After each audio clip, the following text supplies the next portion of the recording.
blast furnaces were recently reopened. Ladies and gentlemen, the President of the United States, Donald J. Trump.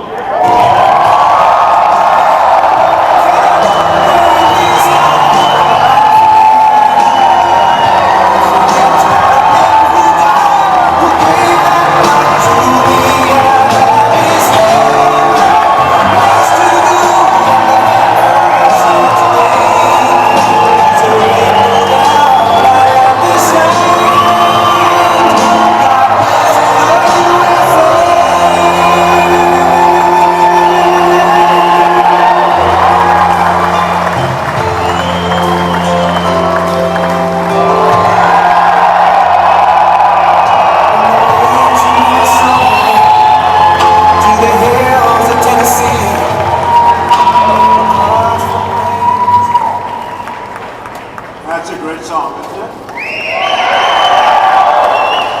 Well, thank you all, and I'm thrilled to be here in Granite City with the incredible men and women of U.S. Steel. Great company. And we love our steel workers, and our steel workers are going back to work in record numbers, you notice? We're here today to celebrate a great victory, a victory for all of you, for this community, and for our entire country. After years of shutdowns and cutbacks, today the blast furnace here in Granite City is blazing bright.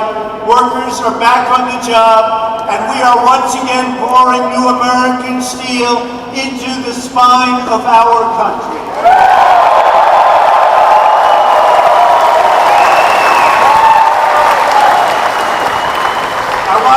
Secretary Ross is here with us today, and Secretary Acosta. And they've been fighting for your jobs, for our jobs, for a long time. We're also joined by the three true friends of American steelworkers, Representative Mike Bost, Rodney Davis, and John Shimkus. Fellas, thank you very much.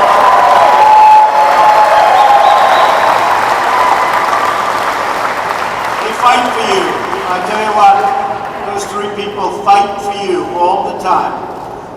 In fact, they fight so much that I sometimes say I don't want to take their call today. But they're with you all the way. Very special people, hardworking congressmen. I also want to thank the President and CEO of the United States Steel Corporation, David Byrd. David, thank you. And David actually gave me a couple of words when I walked in, and I said, you know what, David, I'd love you and Doug Matthews and some of the folks that you want to bring. If you want to bring anybody, come up here. I want to shake your hand. What a job you're doing. U.S. Steel is back.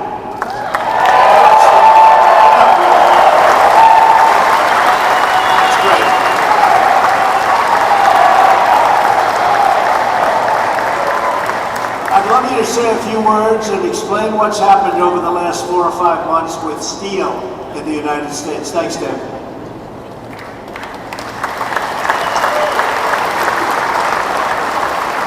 Thank you so much, Mr. President, and also a special thanks to Commerce Secretary Ross for the heavy lifting you've done. And Congressman, thank you so very much, and Dr. Navarro as well, so thank you. Give it up for them.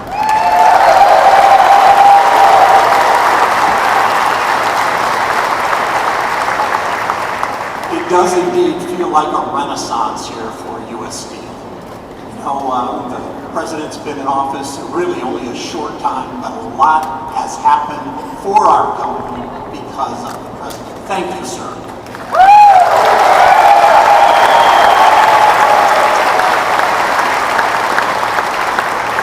We have a lot of work to do. This is a company that was originally known as the Great Iconic Corporation back in 1901. We need to bring back that status. We need to make U.S. Steel great again.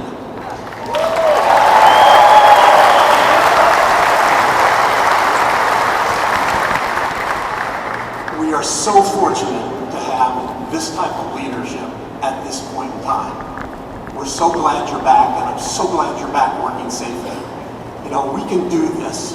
You know, we can have steel that's mined, melted, and made in the USA.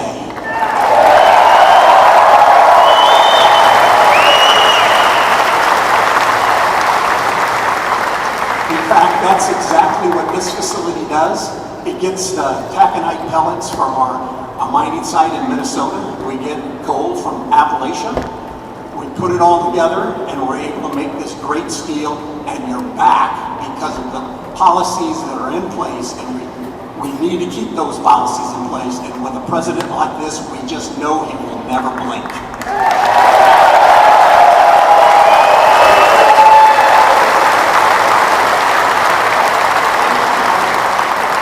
Thank you, David. It's been so hard to start the steel business back up. You know, this isn't like a regular business where if you don't have it, it's just fine.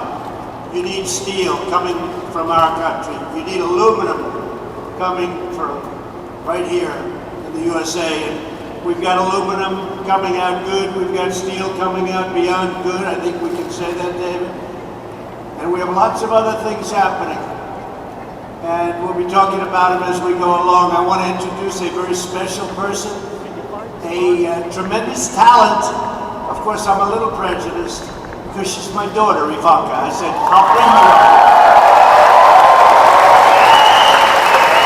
Did a great job. She loves this country, I can tell you that. Honey, say a few words.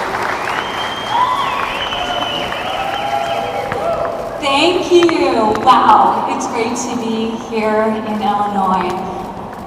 One thing I can tell you is that this president and this administration loves its steelworkers. This president and this administration is fighting for each and every one of you, and it is an honor to be here. The economy is booming, steel is coming roaring back, and we're so incredibly proud of each and every one of you. And thank you to US Steel for being here and for having us here. And thank you for this president for enabling it to happen. So thank you everyone. Thank you everyone.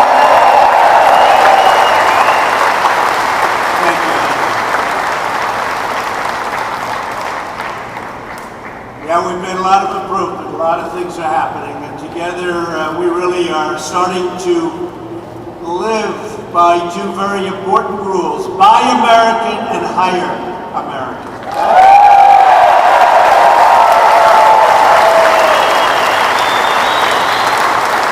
Of course, in terms of the slogan, the greatest perhaps ever in the history of politics, make America great again. That's the best.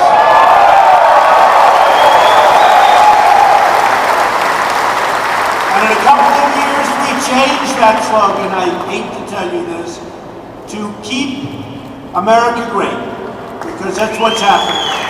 Keep America great. So your hat will be a little bit obsolete, but that's okay. That's okay. Because that's what's happening. We've never seen anything like going on right now. You can have very big numbers announced tomorrow. I don't know what they are, but a lot of big predictions. If I would have said it on the campaign trail, GDP numbers will be announced tomorrow sometime. I don't know what they are, but I think they're going to be terrific. You know, we took over, it was really low and it was heading lower, a lot lower, and it was going to be there fast.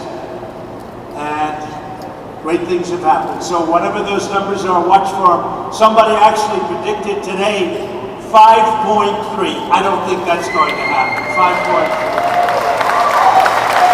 If it has a 4 in front of it, we're happy. If it has like a 3, but it's a 3.8, 3.9, 3.7, we're okay. But these are unthinkable numbers. If I would have used these numbers during the campaign, the fake news back there would have said he's exaggerating.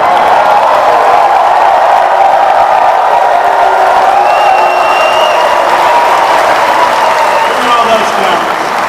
All those cameras. Every stop. I got all these cameras. This never happened to Obama. This never happened to Bush. This didn't happen. They just follow. They're dying to see us make a little bit of a mistake. They analyze every word. They say, did he say that? Could it have been? Did he say something positive about Russia? I think he loves Russia. I see a love with Russia, but that's okay. But these people, they analyze every single word and they follow us. And you know what? The good news is we can get the word out. We can get the word out. And the word that I get out is what's happened to steel in this country, Dave just said, over the last 6 months. Even though we've been here for a little more than a year and a half, but we really hit it big over the last 6 months. With what we've done. They were dumping steel all over the country. Dumping it like it was garbage. And they were putting all of you people out of work. Now you're making your own steel. And the United States is taking in billions of dollars, they never say that, and also jobs. And also, we're recreating a giant industry. We need steel. We need steel plants. And to see an old, big monster plant like this reopening, that is an honor. And I look at the faces of you people. I could be one of you. I could be one of you. I like you guys. I like you guys. I could be one of you. Looking around at these good-looking people, it could be me. And I'd be happy if I was. Because you're opening up plants all over the country. I think U.S. Steel is opening up 7 plants and expanding. They're taking areas that they never thought they'd see again in the big old plants. They have a little corner of a building, and now they're taking half the building and all of this giant building. It's a big difference, David. Thank you very much for doing a great job. And I know you're all proud to work in a company where the steel is in fact mined and melted and made in America. For more than a century, the workers here at Granite City Mill helped build the most powerful and prosperous nation ever to exist on the face of the earth.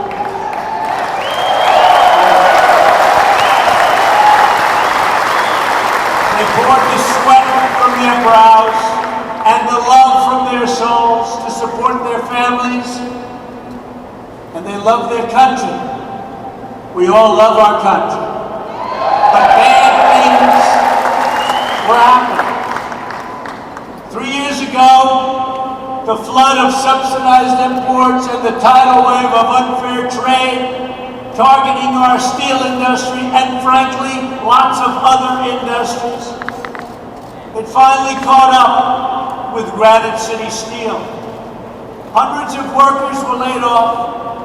Your 2 beautiful blast furnaces were idle, and the lifeblood of this community was drained. Over the last 2 decades, nearly 2/3 of American raw steel companies went out of business. More than 1/3 of the steel jobs vanished. We need steel mills for national security, remember that. This isn't just price. This isn't just, gee, we can do it for a little bit less. We need it for national security. Our steel towns became ghost towns. More than 70,000 hardworking Americans lost their jobs, their hope, and their way of life. You people know it better than anybody. Other countries cheated and broke the rules. They subsidized their industry. They targeted our factories, our workers, our country. They went after our companies, and they stole our intellectual property like it never even belonged to us, like it wasn't our idea in the first place. Our trade deficit ballooned to $817 billion. Think of that.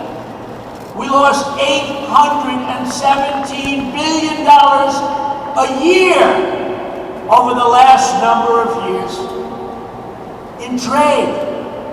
In other words, if we didn't trade, we'd save a hell of a lot of money. said the only choice was economic surrender. They surrendered. And by the way, even the politicians in Washington, nobody wanted me to be doing what I'm doing. The country was doing well, but ultimately, it was going to be a very bad thing for our country. So I did it, and I did it when we were the strongest. We're having the best economy we've ever had in the history of our country. And this is the time, this is the time to straighten out the worst trade deals ever made by any country on earth ever in history. These deals were made by people, I don't know if they didn't understand, or if they didn't care, or if they didn't frankly love our country. But we have the worst trade deals ever made in history. But now they're becoming good again. We're here today because America never surrenders. We don't wave the white flag, we only wave the flag that we love. It's called red, white, and blue. And it's been America's fighting back, and we're winning. We're winning. Your two great congressmen, we talked about winning before, they came up to me and they said, you know, we've never seen anything like what's happening in this country. But nobody has, because it's never happened before what's happening with us right now. But this is a special industry to me. This is steel. This isn't another, this is steel. And we're watching this one closely. And it's going up there, only up. For years, politicians, other than the three politicians with us today, these politicians ran for office pledging to crack down on unfair foreign trade, only to get elected, get into office, and then do absolutely nothing except let our country get ripped off. But I'm not like other politicians. I've never been a politician before. I only started 2.5 years ago, and I became president. How am I doing? Okay.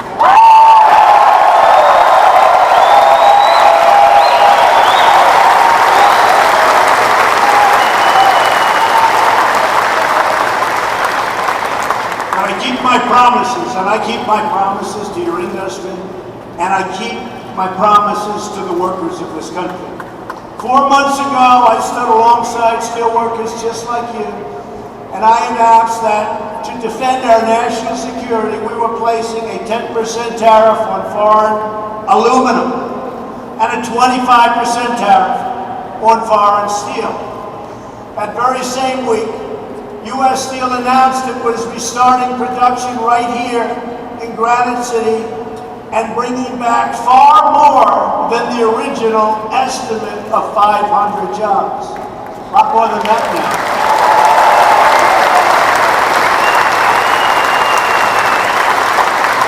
And just last month, U.S. Steel announced the reopening of the second blast furnace, far ahead of schedule, meaning almost 1,000 jobs, and those are good paying.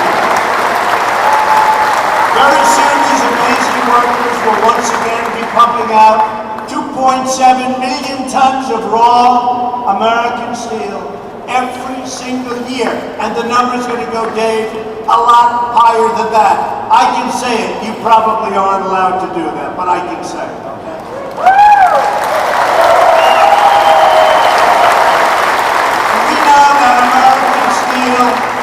Is the best steel in the world. We don't have to worry about the quality. I was in the construction business. I know a lot about steel and would order steel, and sometimes, depending on where it came from, it wasn't steel. It was a lot of garbage that looked like steel. We don't have to worry about that. And we also know that our steel industry is vital to our security and to our prosperity. If you don't have steel, you don't have a country.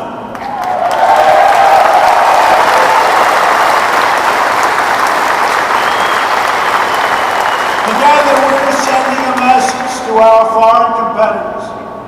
The days of plundering American jobs and wealth, those days are over.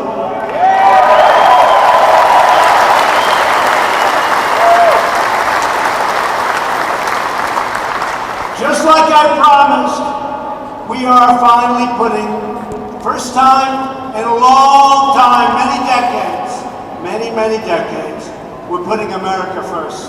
It's all about that.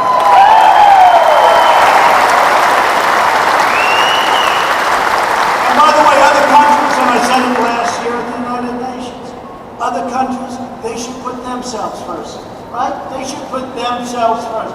We're not America first and other people forget about them. I said at the United Nations, we're putting America first. And if you're the leader of another country, you should put your country first. But we'll be able to compete and win against any country that I know.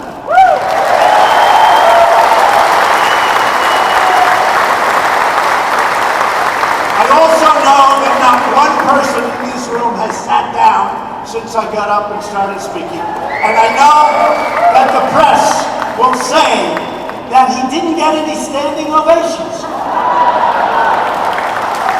That's because they never had a stand.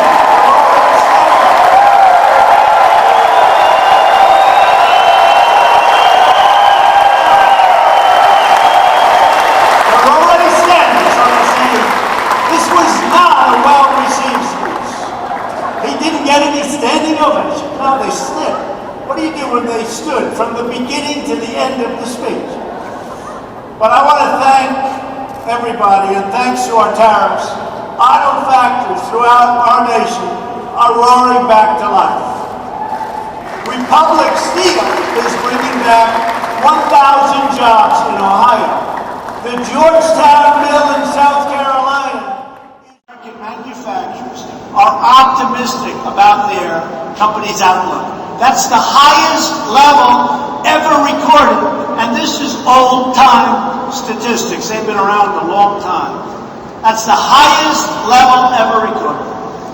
And thanks to our tariffs and the booming economy that we have created, not the past administration where the economy was going to hell.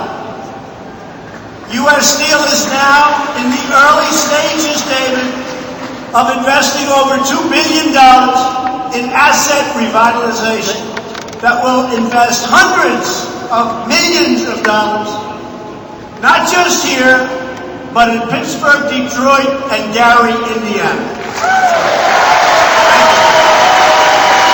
Thank you, David. In the midst of this great economic revival, now is the time to finally fix the terrible, one-sided, unfair trade deals and practices that have cost our nation trillions of dollars and millions of jobs. This is the time to do it. We're strong. We're doing well. We have a military that I just got approved $700 billion to fix our military, which has fallen way behind. Next year, we got approved $716 billion. We have soon the biggest, strongest military that we've ever had by far. It'll be totally upgraded, beautiful new ships, beautiful new planes, beautiful new everything. Because we have the greatest fighting people in the world. They're going to have the greatest equipment in the world. By the way, nobody makes equipment like we do, whether it's missiles or ships or planes. Nobody makes what we make. And foreign countries, right? You know, foreign countries, you know, foreign countries, if they're at least semi-friendly, we can't sell it to everybody, unfortunately. We do have a little standard, right? But if they're sort of friendly, we're selling them a hell of a lot of stuff, and that's good for jobs. Remember that. For decades, the United States was the piggy bank that everybody was robbing.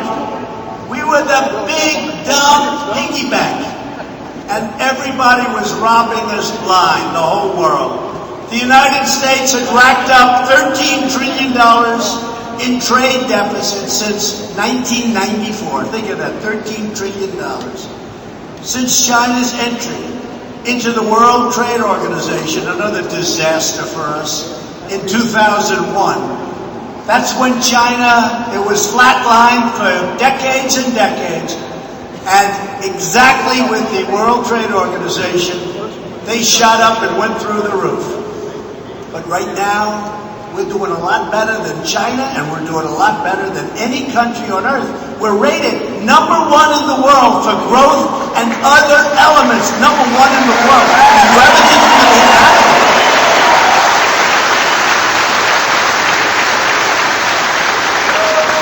But before, and this is a number that when I'd say it, even on the campaign trail, I used to say, the fake news is going to kill me in this, because if they catch you making a little mistake, I'd say, we've lost 60,000 American factories. Factories, not people. Factories. 60,000 like this. Who would even think we have so many? Is it possible? So I used to think it was a mistake. And then I very sheepishly, I said it. 60,000. I went through a speech. I didn't get corrected. Then again, 60,000. Then after 4 or 5 times, I realized that they agreed that we lost 60,000. We lost 60,000 factories. You know how many jobs that is? Nobody even knows how many jobs. And we lost them because of stupidity. Stupidity. We lost them to other countries. We lost our businesses and our jobs to other countries. They'd fire you, and they'd go to other countries, they'd make the product, they'd sell it into our country, tax-free, no tax, don't worry about it. How stupid were we? I probably got elected largely on that. I probably did. Probably got elected. Not entirely. A lot of other stupid things we've done too, but that was a factor. Because that's not free trade, that's fool's trade. That's fool's trade. To all of the media critics and lobbyists who don't want us to defend American jobs. You have people that say, oh, it's okay when we close a factory here and we buy steel from some country way far away.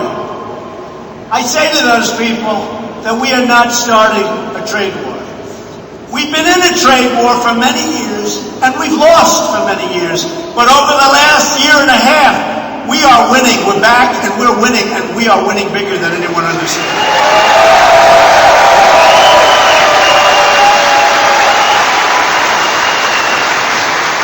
Taken the toughest ever actions in response to China's very abusive trade practices. And I have to be honest, President Xi is a friend of mine. He's a great man, great guy. But we've taken very tough action because we couldn't continue to go on with it. Last year, they lost $375 billion on trade with China. And that doesn't include the theft of intellectual property. Think of that. $375 billion. It's crazy. Not going to happen anymore. It's not going to happen anymore. We're putting the world's trade cheaters on notice. No one rips off the United States of America, and nobody takes advantage of our workers or our companies anymore.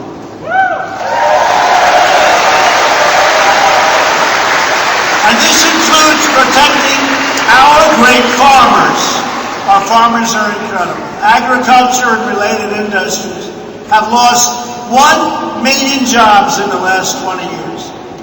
Now China is going after our soybean farmers in the hopes we will surrender our intellectual property and that they will be able to continue to make $500 billion and $375 billion off the big, fat, sloppy United States. Not happening, folks.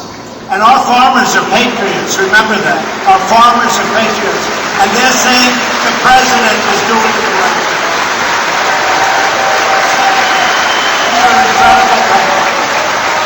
They interview him on television. They say, I know it's going to be a little tough for a while, but he's doing the right thing. Because everybody knows we've been ripped off for so long. And he's doing the right thing. These are incredible people. And you know we've given them a little help yesterday. We're giving them help. And everybody's going to be back because we have the greatest farms in the world. We have the greatest equipment in the world. There's nobody can compete with us with agriculture.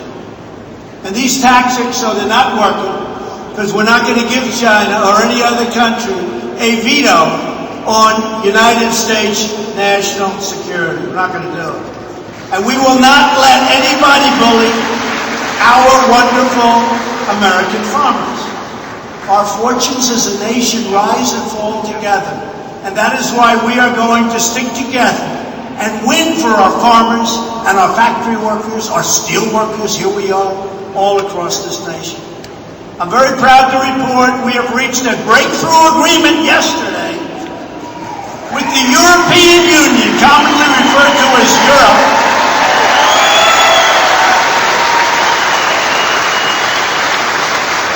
to begin lowering trade barriers and establishing a trade relationship that is fair and, my favorite word, reciprocal. Reciprocal. The European Union, and they understood this was wrong, but they had barriers where they would sell their cars, we couldn't sell cars into them. They would tax us, but we would tax them far less. By the way, I'll give you one example because it really works. When we build a car and sell it into China, they charge us a tariff of 25%.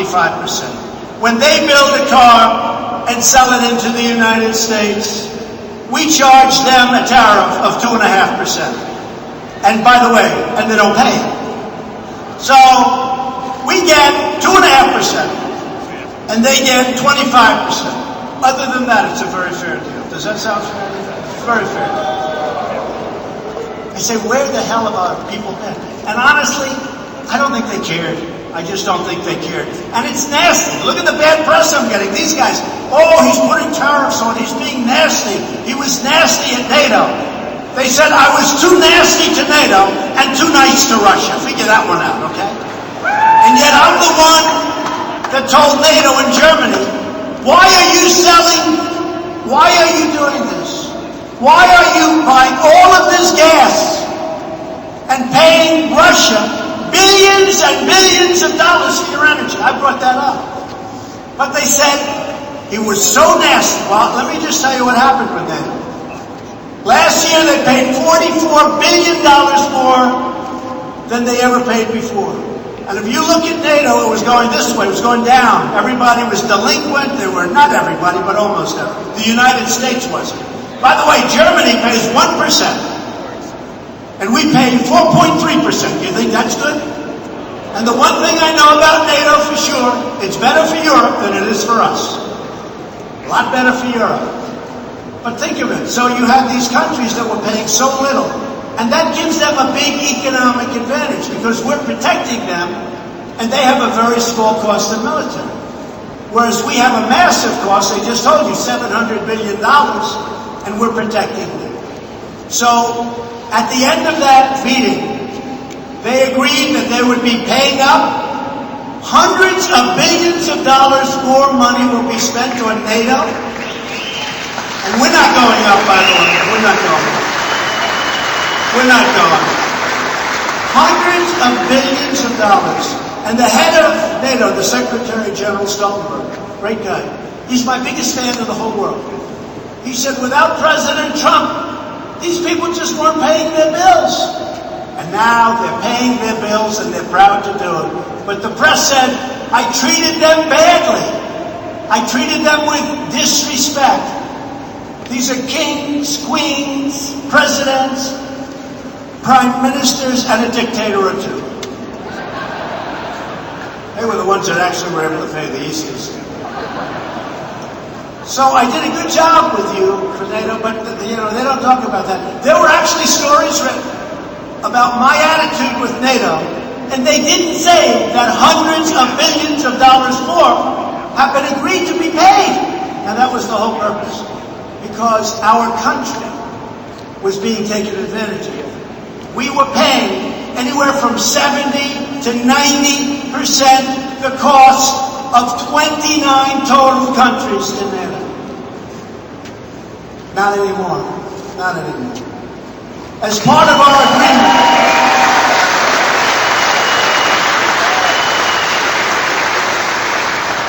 by the way, to finish that up, Kim Jong-un making terrific progress. When I met with President Obama, it sounded like he was ready to go to war with North Korea. It sounded like he was ready to go to war.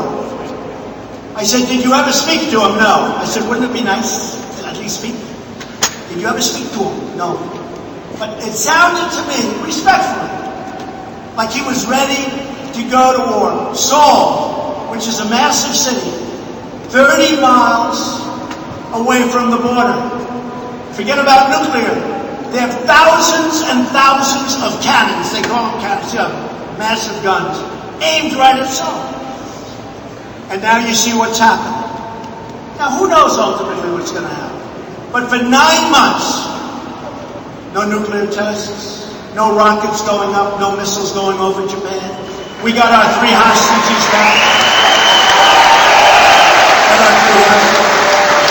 And we didn't pay $1.8 billion for the hostages. Paid nothing, but he was very smart. And we have established really a very good relationship. But at the beginning, the news was saying, what he's saying is going to cause war. He's being horrible. He's totally unhinged. When I use terms like Little Rocket Man, other terms. But honestly, now I have a great relationship, I think, with Chairman Kim. And I think a lot of good things are going to happen. And without that rhetoric, and without the sanctions, and without all the other things that we've been doing, nothing could have happened. Now you read where they're dismantling nuclear areas. They've already blown up some nuclear areas. They took down all of the propaganda that was all over North Korea, signs, music, all of this stuff taken down, it's gone. Making a lot of progress. But if you read the papers, you wouldn't understand that. Because you don't get the real view from the fake news media. So, it's just very important. That's one of the advantages. One of the advantages to speaking to tremendous amounts of, look at all those cameras back there, is that it's like the Academy Awards. There's no difference. But one of the advantages, I can say it, it's covered live, much of it. And when I say it, they can't do anything about it. Because I say it. So at least they hear our point of view. And it's really our point of view, not my point of view, it's our point of view. And it's a point of view of common sense and strength. It's both. It's common sense and it's strength. And the stronger we get, the less people are going to be messing with us. Because we don't want to use that kind of strength. We don't want to use that kind of power. But the more power we have, the more we're not going to have to use it. It's very simple.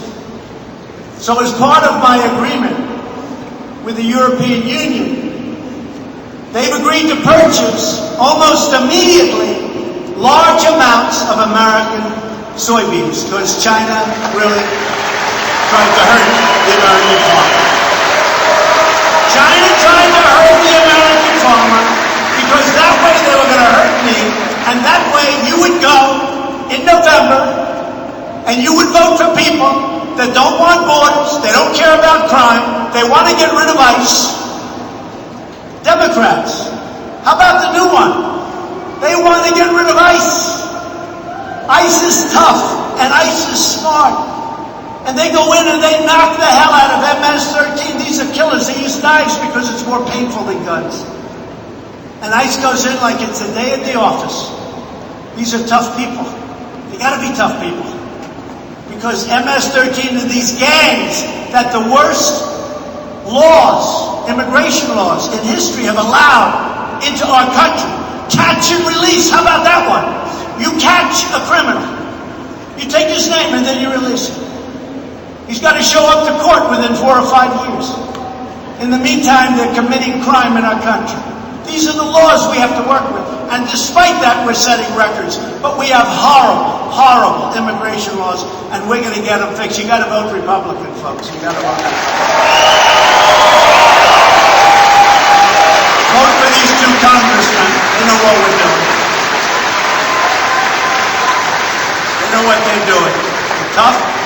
They're tough and they're smart. They're also going to increase purchases, European Union, of American energy and work with us to protect intellectual property, which is being stolen at levels that nobody's ever seen before. I want to personally thank European Commission President Jean-Claude Juncker for working to forge this historic agreement. He's actually a very tough, very smart, very good man. Of course, if I didn't make a deal with him, I wouldn't be saying it. I'd say he's a terrible person. In everything we do and every action we take, my administration is fighting for the loyal, hard-working citizens of our country. Men and women like you who make our country great, who make our country run. I'd like to invite some of the incredible workers here at Granite City up on stage to personally share their stories, really fast. Patricia Bertrand has worked here for 18 years. When Curtis B. restarted last month, Patricia christened it with a bottle of champagne. In other words, she loves this place, I think. Is that right? Good. Thank you. Breaking the champagne bottle on the bee furnace last month, restart celebration, was a very special honor. I was impacted 2 years ago when the plant was idle. Prior to that, I had worked at Granite City Works for 16 years and was able to provide a comfortable life for me and my family. Granite City Works is home to me, and driving past the quiet plant was difficult. Many families, including my own, suffered at local businesses. It is great to see the plant up and running, everyone back to work, and the community thriving. Thank you, Mr. President.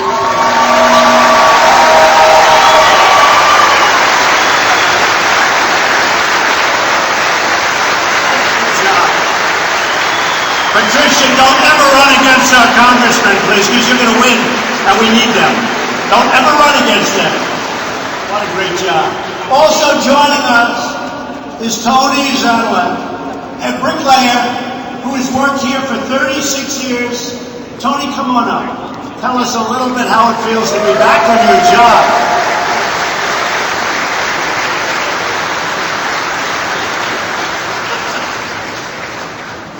I want to thank everybody here for having me up, and especially President Trump. 2 years ago, like a lot of people in this room, I got a phone call that was a gut-wrenching call, not knowing where the next house payment would come. 3 boys in college at the time, and in those 2 years, thanks to Mr. Trump and everybody who supported him, we're back here now. Things are better and future looking fantastic. Again, thank you for supporting him. Thank you.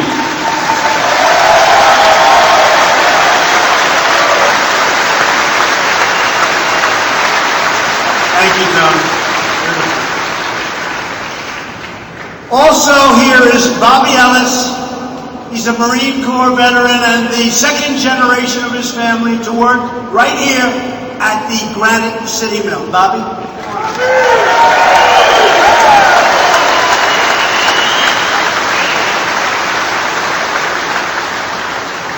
How exciting is this? Hey, I grew up here. My mother, God rest her soul, Nellie Ellis, worked at the machine shop, coal mill, 37 years. I joined the Marine Corps. I realized what kind of family that is. You guys, each and every one of you guys and gals are my family. We love you. Start up, stay up.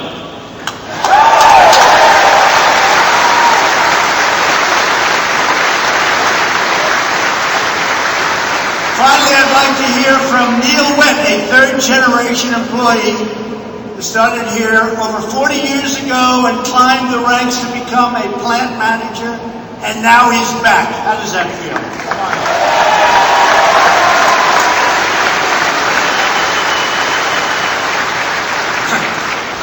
On behalf of my work family here at Granite City Works, I thank you. It truly is a family here. I see the familiar faces of people I've known for years and every day. As I grew up with most of you, went to school with most of you, or your parents. As plant manager, it was difficult laying off people and getting the calls. After the layoff, hearing about the struggles, hearing about their personal lives, hearing about the community, how it was suffering.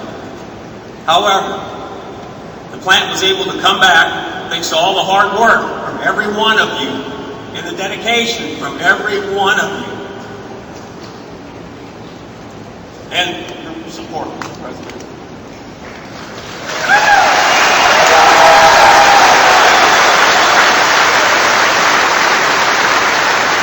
I look around here today and I see the smiling faces. We owe that to you, Mr. President. Thank you very much.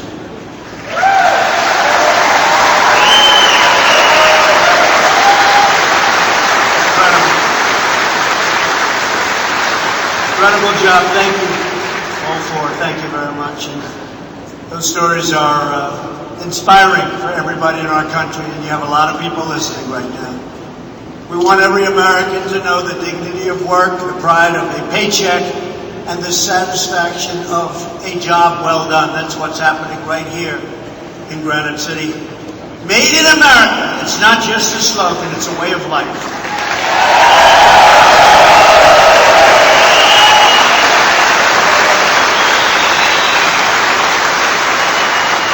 I remember when I was growing up, made in the USA or made in America, it was on everything. It was on everything.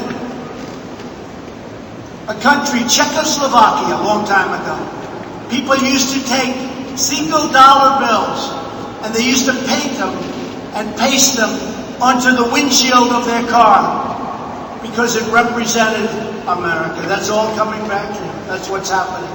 Made in the USA, made in America. We're proud of it again. With your help, we are lifting up workers all across our land. We are lifting up the miners who blast ore from Minnesota's Iron Range. The dock workers in Duluth who load it onto barges 1,000 feet long. The crew members who navigate down the Great Lakes, through the Michigan Solux, and on to Illinois. The rail workers who haul it right here to beautiful Granite City.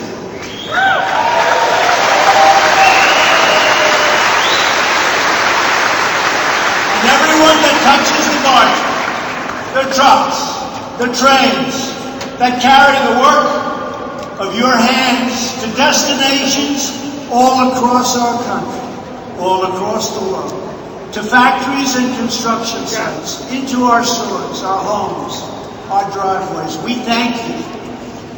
We are a nation of builders, makers, and creators. In the furnaces of our factories, we forge American prosperity, power, and prestige.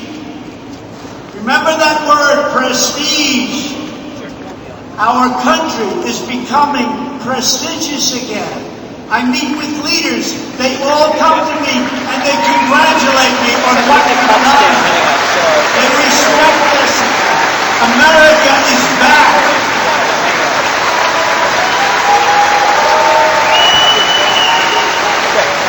Our country is back. We see the proud legacy of our steelworkers all across this magnificent landscape. In our city skylines and our bridges and pipelines, from the Empire State Building to that shining monument to America's pioneering spirit, the Gateway Arch. The soul of our nation lives in our people. The heart of our nation beats in our citizens. And the destiny of our nation is found in our two hands. We all share the same home. We all salute the same great American flag. And we are all made by the same Almighty God.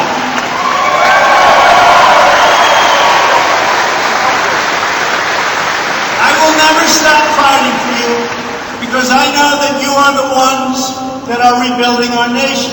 You are the ones reclaiming our dreams. And yes, you are the ones who are making America great again. Thank you. God bless you.